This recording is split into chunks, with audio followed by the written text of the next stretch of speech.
बहू और बुलेट। घर के बाहर फट फट फट की जोर से आवाज हुई। सीमा को लगा कि पटाखे फूट रहे हैं। वो डर के मारे घर से बाहर निकली। देखा तो सामने योगेश यानी कि पतिदेव एक बुलेट बाइक पर बैठे हैं। अरे डर गई क्या? बाइक लेकर आया हूँ तुम्हें घुमाने के लिए। सच में? मुझे लगा पटाखे फूट रहे हैं। अरे पटाखे भी फूटेंगे और मिठाई भी बटेगी। माँ को तो बुलाओ। माँ भी बाहर आ जाती है। अरे योगेश बेटा, इतनी जल्दी आ गया? और ये गाड़ी किसकी है? साहब की है? हाँ माँ, तुम्हारा बेटा साहब से कम है क्या? मेरी ही है। अरे बेटा, इतनी बड़ी गाड़ी ले ली, इससे तो तू घोड़ा ही ले लेता। महंगी पड़ी होगी ना? माँ महंगी सस्ती छोड़ो और मिठाई लाया हूँ, गांव में बंटवा दो। अरे बंटवा क्यों दो? पीछे बैठो, गांव में बांट कर आते हैं। सब खुश थे। योगेश गांव के बाहर एक कोयले की खदान में मजदूरी करता था। मेहनत और अकल से उसने वहां ठेकेदारी का काम सीख लिया और सूझबूझ से ठीक ठाक पैसा बनाने लगा। गांव में बात फैल गई कि योगेश के घर धमाका गाड़ी आई है। ऐसी गाड़ी पहले कभी किसी ने गांव में तो देखी नहीं थी। योगेश और माँ गाड़ी से वापस घर आ जाते हैं। बेटा, बाबूजी ऊपर से देख रहे होंगे और आशीर्वाद भी दे रहे होंगे तुझे। वो होते तो उनको भी घुमाता माँ। पूरे गांव में नाच नाच के मिठाई बांटने जाते। जैसे मैंने नाच नाच के बांटी थी जब वो अपने लिए एक साइकिल लेकर आए थे। बस बस, बाबूजी दो बात भी सुनाते कि फटफट वाली फटफटी ले आया। सीमा आगे कहती है, अपने लिए तो ये गाड़ी ले आए और मेरे लिए? अरे ये गाड़ी तुम्हारे लिए ही तो है। पक्का मेरे लिए है? अरे पक्का तुम्हारे लिए है। अगली सुबह जब योगेश सो रहा होता है तो उसे बाहर से गाड़ी की आवाज आती है। वो घबरा कर चिल्लाता है, चोर चोर, मेरी गाड़ी ले जा रहा है, चोर चोर।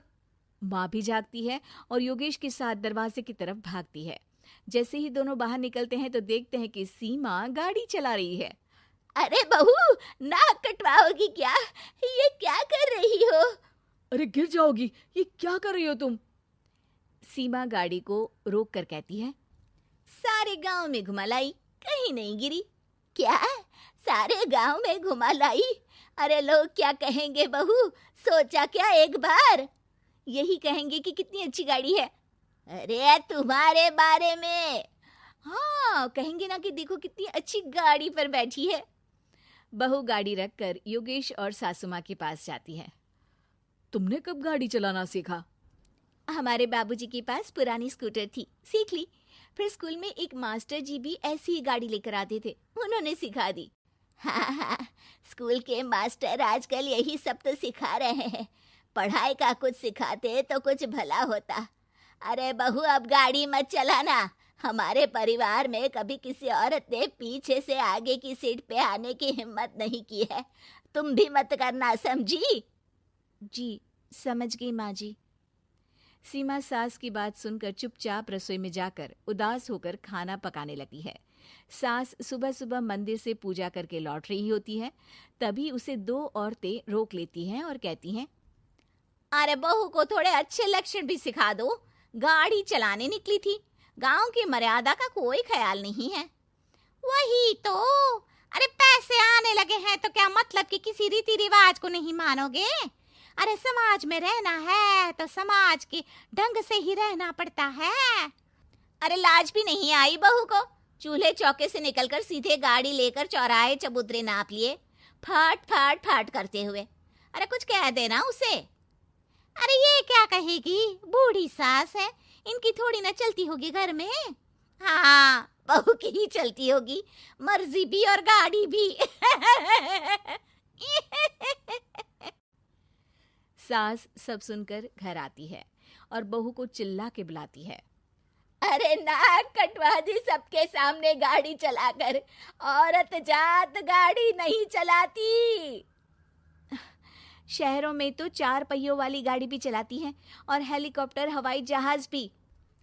शहर में थोड़ी ना रहती हो मैडम साहिबा। आज के बाद गाड़ी से ही नहीं, यूं भी निकलना बंद तुम्हारा घर से। माँ सही कह रही है। कहीं भी जाना हो तो मुझे बता देना, मैं लेकर चलूंगा। आज माँ को तुम्हारे कारण कितनी बातें सुननी पड़ी। इतना कहते हुए योगेश वहां से चला जाता है। बारिश की वजह से कारखाने के रोड पर कीचड़ रहता है, इसीलिए योगेश गाड़ी घर रख कर जाता है और किसी से लिफ्ट लेकर कारखाने पहुंचता है ताकि नई गाड़ी गंदी ना हो। लेकिन शाम को इतनी तेज बारिश होती है कि उसे वापस आने का कोई साधन ही नहीं मिलता। बारिश बढ़ती जाती है। रात के 11 बज जाते हैं। रास्ते में एक नदी का ब्रिज है।